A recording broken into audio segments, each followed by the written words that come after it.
야, 이거 웬일이야.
이 또랑에 물이 넘쳐가지고 다리도 무너지고 막 몇 번 했어요. 집에 물도 다 차고. 이제 그런 걸 잘 몰랐던 거죠. 예전에는 이걸 흙을 어떻게 돋우고 하우스를 지을 때도 어떤 방향으로 지어야 되는지 어떻게 지어야 되는지를 모르고 실패를 그 대신 천천히 해서 하는 거예요. 천천히 해서. 아까 전에 말씀하셨잖아요. 그러니까 그걸 깨달으면서 아까 전에 말씀하셨잖아요. 다 다르네요. 여기는 틀리고 저기는 틀리고 설비가 왜 틀려 이렇게 했잖아요. 그게 뭐냐면 그게 순차적으로 업그레이드 된 거예요. 계속 실패를 해서 이제 뭐 버전이 자꾸 올라간 거니까 그걸 만약에 돈이 많아서 한 번에 야 이거 다 밀어 해서 딱 이렇게 지었으면은 전체가 안 좋은 최하급이었겠죠. 지금은 이제 1부는 최하급, 2부는 그보다 한 단계 위에 뭐 이렇게 해서 지금 많이 업그레이드 됐어요. 그러니까 지금에 와서는 털을 닦는다 그러면 쟤는 이제 알 수가 있죠. 제가 잘한 건 딱 하는 가지예요. 길을 크게 냈다는 거. 그건 한국식 사고방식이니까. 근데 예전에는 그 길이 아무런 소용이 없었어요. 그 다른 농장들은 아무런 소용이 없었으니까 그때는 지네들이 보고 나를 비웃었겠죠. 근데 지금 와서 이제 막 버스들이 수도 없이 막 들어오고 왔다 갔다 하니까 버스 기사가 뭐 길 안 좋은 데로 어떻게 들어가요. 그렇죠. 위험하니까. 그러니까 여기다가 떨어 불어넣는 거야, 사람들을. 이렇게 환경이 쾌적하니까 일단. 그러니까 그런 것처럼 아마 다시 뭔가를 하면은 뭐 실수는 있겠지만 뭐 하우스도 여러 번 쪼개서 지었는데 어떻게 하는 게 가장 효율적이다. 설비도 어떻게 만드는 게 가장 효율적이고 방향은 어떻게 하고 뭐 높이는 어떻게 하고 이런 것들이 다 나와 있으니까 지금은 훨씬 쉽죠. 한국의 모듈하고는 달라요. 여기는. 그래서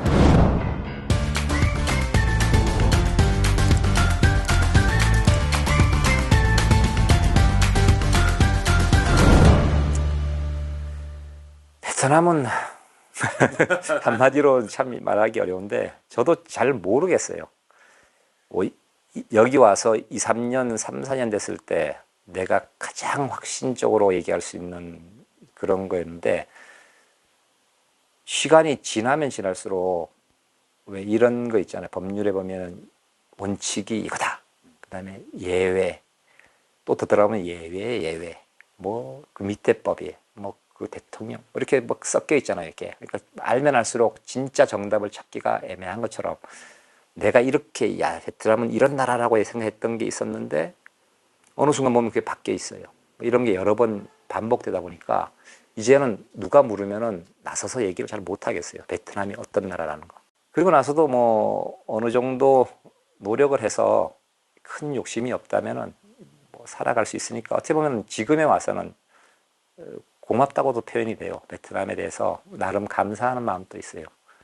2000년도부터 2010년도까지는 이를 갈았죠.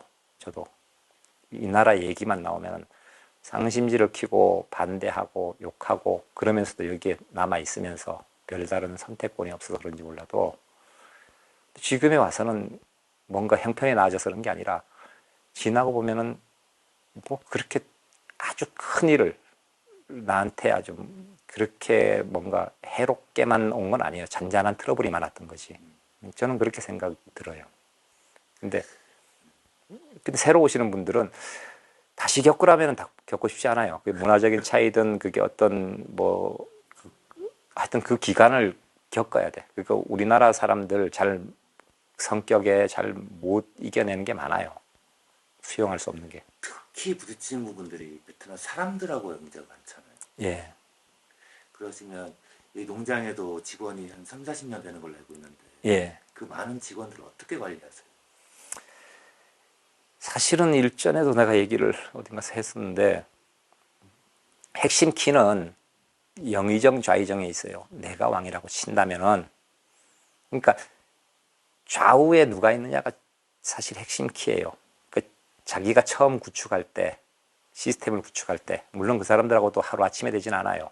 거기랑 또 트러블이 생기는데 웬만큼의 능력이 있는 뭐 대단한 능력이 필요하진 않아요. 뭐 상위 몇 프로 이런 게 아니라 웬만큼의 능력이 있는 사람이 나한테 정말 마음을 다해서 나를 도우려고 하는 사람들이 주위에 있으면은 물론 나도 그 사람들한테 충분한 월급과 뭔가 인센티브를 제공하겠죠. 그런 게 상호적으로 그 서로 묶여 있으면은 그 다음부터는 쉬워져요. 근데 대부분은 가까운 데서 사고가 나는 것 같아요.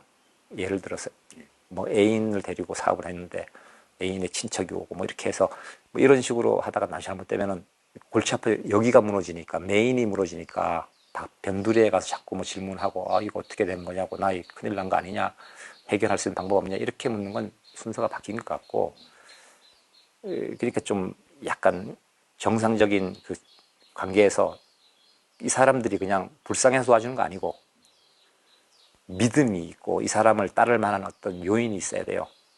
적어도 이 친구는 아, 내가 자기를 뭐 해코지하거나 버리거나 이렇게 안 하고 내가 잘 되면 자기한테도 분명히 혜택을 줄 수 있는 사람이고 인격적으로도 바로 돼 있고 만약에 뭐 나쁜 술수만 쓰고 나쁜 머리만 쓰고 막 이렇게 하면은 안 따르겠죠. 인격적으로도 되고 그거 말고도 업무적으로도 어느 정도 리더십을 가지고 있으면서 최초의 사람이 중요해요. 그 밑에 사람들은 수없이 바뀌어도 되고 근데 바뀌잖아요. 여러 명이 들고 나겠죠. 나면서 결국은 내가 생각하는 나의 이념, 나의 어떤 바운더리, 내가 원하는 어떤 그 안에서 머물 사람들은 머물고 그건 안 맞는 애들은 나가게 돼 있어요. 내가 가끔 얘기하는데 10명에서 20명이 바뀌면 한 명이 남는다. 그게 내 사람이다. 베트남은 그런 것 같아요. 물론 시간도 걸리죠.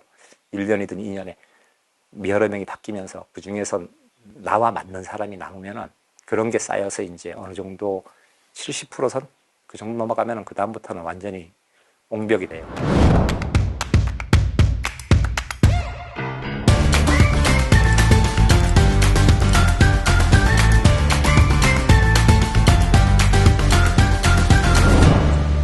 농업으로 뭐 성공까지는 아니고 살아남은 사람들이 많지 않다는 거예요. 여기서 살아남았다는 얘기는 뭐 2년, 3년 이런 게 아니라 적어도 뭐 10년 이상 털을 잡고 살아남은 사람들이 별로 없다는 얘기예요. 그만큼 여기가 결과적으로 보면 대단히 어려운 상황이란 얘기죠. 뭔가가 열심히 안 했을 리가 없어요. 그런 분들이 열심히 했을 거예요, 분명히. 근데 안 됐다는 얘기는 우리가 알든 모르든 인정해야 될 거는 어렵다는 얘기예요. 저희 같은 경우가 살아남은 이유는 현지화 시킨 거죠. 대부분은 생산은 다 현지화예요. 물론 한국 사람이 뭐 여러 명 있을 수도 있지만 대부분의 노동력은 여기 걸 쓰게 돼 있어요. 이쪽 사람들이나 이쪽 자재나 이런 거. 그나마 뭐 여기랑 경쟁이 되죠. 생산 쪽에는 경쟁이 되는데 문제는 판매입니다. 판매가 저희가 뭐 잘하는 건 아니지만 살아남을 수 있는 이유는 현지 마트, 그러니까 국내 이 베트남 사람들한테 판매하는 비율이 95% 이상이 돼요. 모든 우리 생산되는 거에서 95% 이상이 되기 때문에 우리는 사실 이 내부에서 베트남이 망가지면 우리는 심하게 망가지죠. 근데 그거 이외에서 우리는 큰 문제는 안 생겨요. 지금 한국하고의 관계가 안 좋아져도 거기에 휘둘리지도 않고 또 어떤 뭔가 계절적인 부분에서도 크게 문제가 안 되는 이유가 여름철에 여기 관광객들이 와서 사갖고 가고 그런 것들이 이제 어떤 포인트죠. 대부분의 한국 업체들은 판매 라인들을 수입이 되는 그 수입처가 대부분은 한국 쪽 어떤 업체라든지 어떤 그쪽 라인에 속해 있거든요. 예. 꼭 교민 사이가 아니더라도 뭐 어떤 한국 회사라든지 납품처가 아니면은 뭐 한국이라든지 다이렉트로 뭐 수출을 한다든지 이런 건데 그래서 진정한 어떻게 보면 독립이 되어야지 오래 갈 수 있는 것 같아요. 농업은 대단한 큰 메리트는 없어요. 그 대신 한 가지 장점이 있어요. 농업은 우리가 말하는 이렇게 진폭이 약해요. 그러니까 대박도 없고 쪽박도 잘 없어요. 망가져도 서서히 장기간에 걸쳐 망가지지 하루아침에 쫄딱 망하거나 하루아침에 뭐 10배, 20배 뻥튀기가 되거나 이런 거 없어요. 그래서 정직하다 하는데 사실 저는 그 얘기를 안 좋아하거든요. 되게 지루하고 심심해요. 시간이 길어지면서는 이게 10몇 년이 지나면은 매년 또 오래 갔고 늘어봐야 20%, 30%, 40%뭐 이렇게 서서히 느는 거니까 조금 그런 게 있어요. 그런 점이 좀 살아남으시려면은 그런 걸 인정하고 급한 마음을 좀 없애야 되지 않나. 그 진득하게 그 대신 잘 안 무너진다는 거. 쌓기는 어려운데 단단한 성이 된다. 모래성이 아니라 뭐 그런 정도 같아요. 더군다나 베트남이라 외국에 나오는 건 더 어렵고 네. 힘들 수 있죠. 예전에도 사실 그런 게 많죠. 베트남에서 뭐 공사할 때 빨리 하는 거 잘 못 보시잖아요.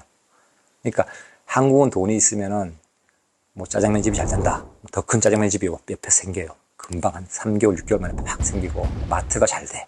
이 동네에서. 그럼 더 큰 마트가 자본력으로 쉽게 급하게 해서 탁탁 이렇게 넘어가는데 여기는 그게 안 돼요. 이 마트가 잘 돼도 다른 마트 생길 때까지 시간이 엄청 길어요.